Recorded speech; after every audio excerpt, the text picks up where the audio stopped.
Horas, Balige Academy dari tepian Danau Toba yang indah. Oke pemirsa, ya di Indonesia ini hutan semakin habis dibabat, ya digundul oleh izin-izin dari menteri dan dari presiden. Setiap rejim itu pasti menggunduli, membabat hutan, merusak, ya untuk menjadi uang rupiah dolar bagi kaum-kaum elit di republik ini.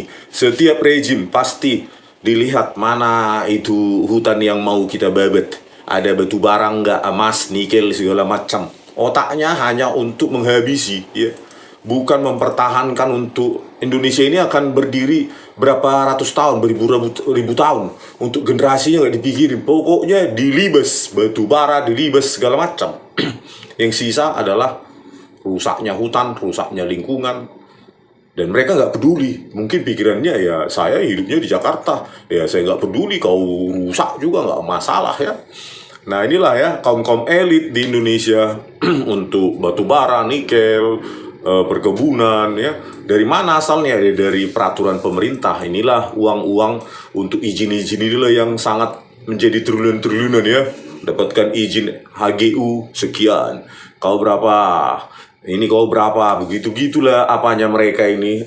Sifatnya para rezim-rezim ini ya. Karena ya sampai sekarang undang-undang agraria itu memang nggak apa ya, nggak mau mereka ubah. Padahal itu sudah undang-undang tahun 60 dan PP nomor 40 tahun 96 itu nggak mau diubah karena nikmat sekali mereka bisa sepuasnya untuk menguasai lahan negara katanya. Tapi kalau dikuasai sampai puluhan ratusan tahun ya milik lah itu ya udah.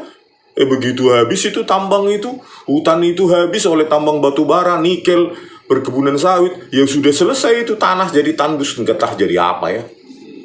Nah ini di pasal 5 kan, pasal 5 Undang PP 40 tahun 96. Luas minimum tanah yang dapat diberikan dengan hak guna usaha adalah 5 hektar.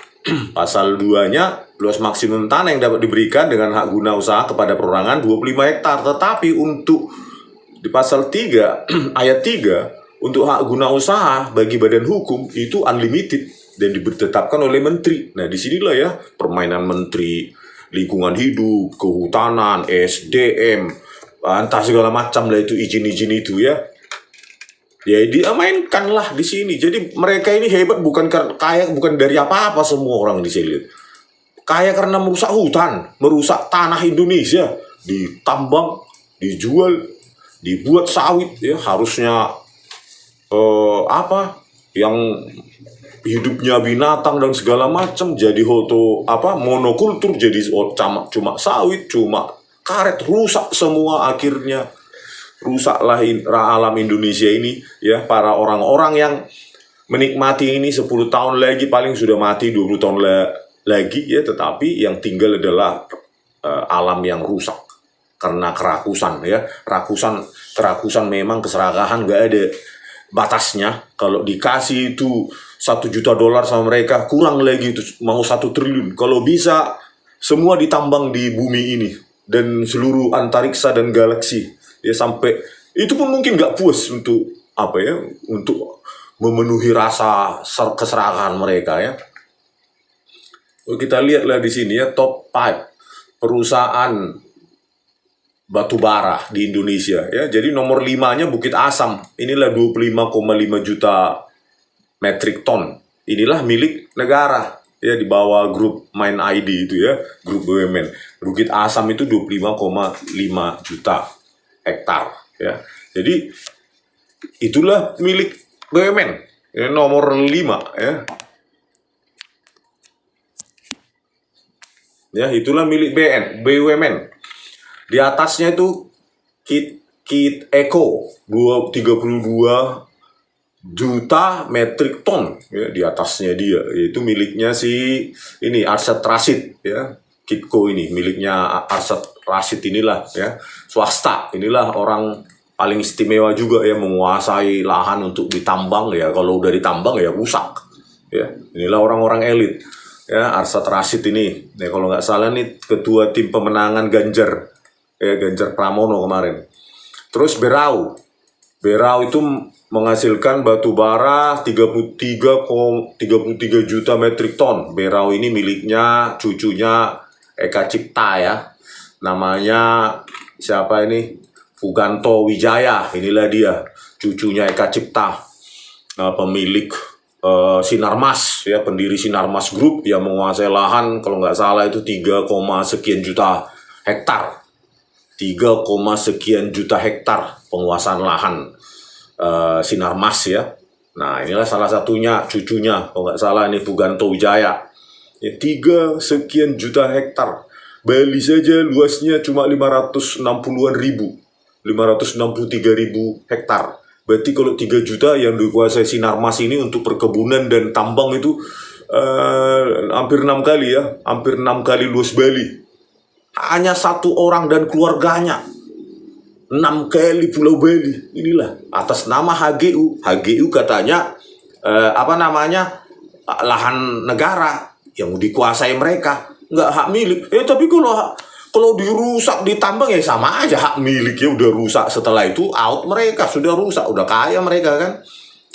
Begitu parahnya ya di pasal 15 ya. Di sini kita lihat HGU tanah negara itu bisa di pasal 16 ini ya. Bisa diwariskan. Peralihan hak guna usaha meskipun lahannya itu adalah lahan negara itu bisa dijual belikan di PP 40 tahun 96. Bayangkan enak kan udah kayak milik sendiri ya. Tukar menukar, penyertaan modal, hibah dan pewarisan bisa bahkan bisa diwariskan ke anak cucunya. Enak kan? Makanya Sinarmas itu bisa diwariskan ke Fuganto Wijaya ini ya. Semua bisa diwariskan ke anak cucunya. Jadi udah kayak hak milik. Setelah itu Adaro ini menghasilkan 50 juta metrik ton. Ini miliknya keluarga Erick Thohir, Boy Thohir ya. Inilah dia nomor 2 terbesar menambang batu bara. Menambang ya artinya merusak alam ya.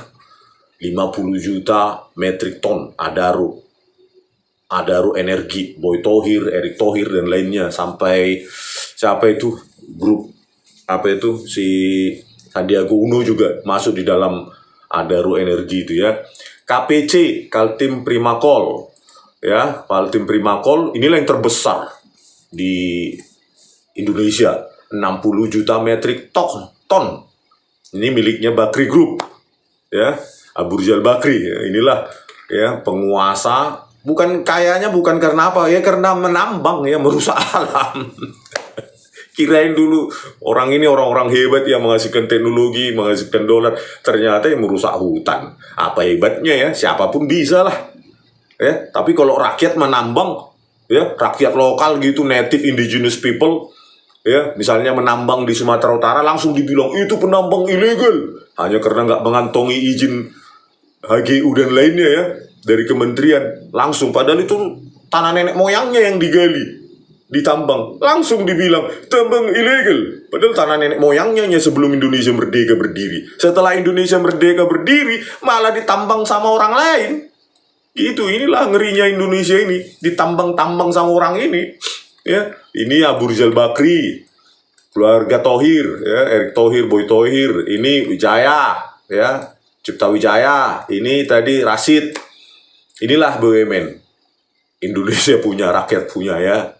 Rakyat kayak itu ya, rakyat ya. Ini nomor 5, inilah hasilnya.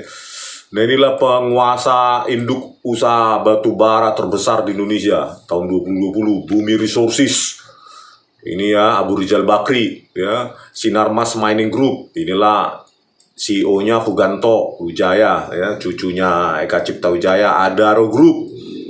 Ya inilah dengan anak usahanya segala macam ini. Inilah Boy Thohir, Erick Thohir segala macam di sini. Terus ini Indika Energi, inilah Arsad Rashid itu ya. Indika Energi, terus Bayan Resources, inilah miliknya siapa ini? Lo Tak Kwong. Mine ID, inilah milik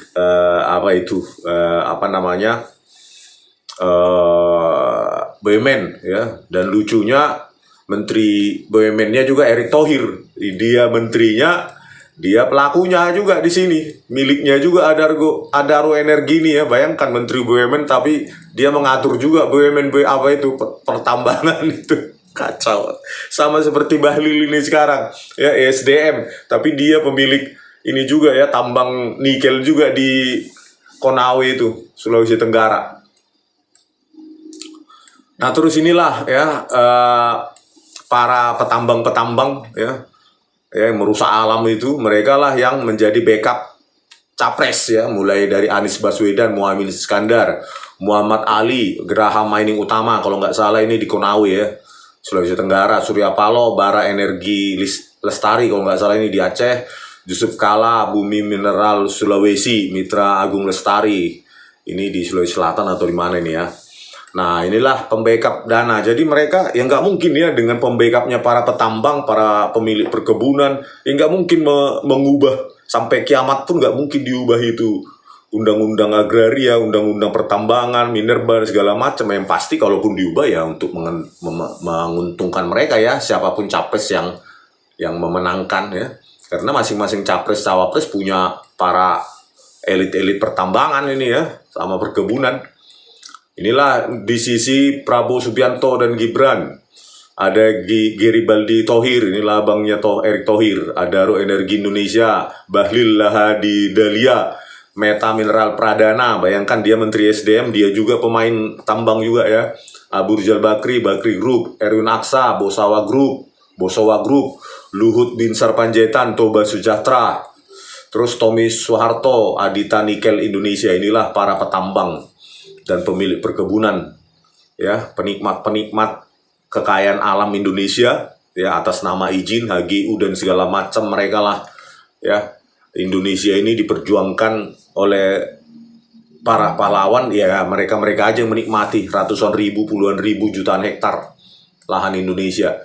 Di sisi Ganjar Pranowo ada Haritanu Sudibyo, PT MNC Energy Investment, ada Aset Rasid tadi ya, Indika Energi ya, tambangnya itu terbesar nomor berapa tadi itu ya, nomor 4 ya, mengalahkan Bukit Asam 35,5 juta, dia 32 juta metrik ton.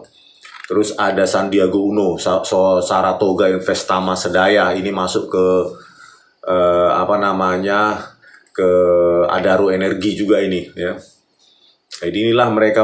Jadi siapapun yang ketiga capres ini yang menang ya, menguntungkan siapa penambang atau tuan tanah ya, tuan takur yang membayar mereka, menginvestasi. Jadi jangan harap nanti rakyat dapat lahan seperti para elit-elit ini, nggak mungkin itu ya. Sepanjang siapapun yang menang ini didukung oleh para petambang, pemilik lahan, tuan takur ya, katanya sih HGU ya, tapi kalau dirusak, ditambang dirusak ya sama aja hak milik. Sudah begitu bisa diwariskan, bisa dihibah, bisa dijual belikan, bisa ditukar menukar ya, enak kali tuh PP nomor ini ya, PP 40 tahun 96 itu untuk mereka ini ya. Begitu juga dengan Sukanto Tanoto untuk perkebunan ya. Ya memang surganya memang Indonesia ini ya, dijaga oleh nenek moyang ya, tinggal mereka ya. Seperti ini 100, waktu pertama 200.000 hektar lebih dikasih Soeharto ini, merusak lahan semua ya, keberagaman lahan hutan di sejumlah kecamatan di sekeliling Danau Toba ya, idealah memiliki sekarang Sukanto Tanoto ini ya, kaum elit ya. Inilah dia trajektorinya. Pada zaman Soeharto 150.000 pertama, setelah itu dinaikkan 269.000 hektar sampai zaman Joko Widodo 167.900 hektar ya. Jadi sampai sekarang dia ya, sejak beroperasi 1984, 41 tahun dia lah penguasa tanah Batak ya. Si Sukanto Tanoto ini penguasa tanah Batak ya, tanah orang Batak ya ya nggak dapat apa-apa, padahal nenek moyangnya yang yang berjuang mati-matian mengusir penjajahan Belanda dan Jepang, tapi orang ini yang dapat lahan sampai ratusan ribu hektar, kan hebat ya. Sama seperti orang-orang ini ya di Kalimantan ya, orang-orang ini di Kalimantan, di Sulawesi segala macam. Memang orang ini apalagi Luhut Binsar Panjaitan ini, apa kaitannya dengan Kalimantan? Nenek moyangnya siapa di Kalimantan kan? Tapi harus merusak ya tambang lahan di tempat orang lain. Ya, tuan tanah zaman now, inilah Haritanu 62.000 hektar, Surya Paloh 14.600, Luhut, Binsar Panjaitan ya untuk tambang maupun sawit 15.700, Sakti Wahyu Trenggono 11.000 untuk tambang di sawit ya, Osman juga ini Fursima inilah zaman now. Nah inilah dia ya, mirip-mirip dengan penguasaan lahan HGU-nya Prabowo Subianto yang 500.000 hektar. Nah inilah dia Erick Thohir dan Garibaldi abangnya 482.000 hektar ya, setengah juta hektar ya. Tapi belum seberapanya Sinarmas yang 3 juta hektar ya. Jadi mereka-mereka inilah ya, padahal dulu waktu penjajahan Belanda Jepang belum tentu nenek moyangnya orang ini entah di mana ya. Di mana lah nenek moyangnya Sinarmas sama ini, sama Thohir ini, sampai dia spesial mendapatkan lahan rakyat yang diperjuangkan oleh oleh nenek moyang kita, tapi orang-orang inilah ya kaum elit. Inilah untuk perkebunan ya, Theodore Rahmat and Family, terus Peter Sondah ya, terus Sukanto Tanoto inilah di Toba, Martua Sitorus kalau nggak salah ini di Jambi, Riau dan segala macam ini ya. Oke, terus inilah ya, setiap rejim ya itu akan mengeluarkan izin-izin untuk menebang hutan, jadikan pertambangan perkebunan salah satu otak melepas lahan ya. Inilah di zaman Susilo Bambang Yudhoyono nih, si Zulkifli Hasan ini 2,4 juta hektar hutan yang dibabat habis oleh orang ini ya. 2,2 juta hektar pada saat Susilo Bambang Yudhoyono, 216.000 hektar pada saat era Jokowi. Jadi setiap rezim itu otaknya adalah membabat hutan. Ya, sudah habis pun mau dihabisi lagi semua ya, untuk tambang nikel dan segala macam. Mereka nggak peduli dengan keberlanjutan kehidupan.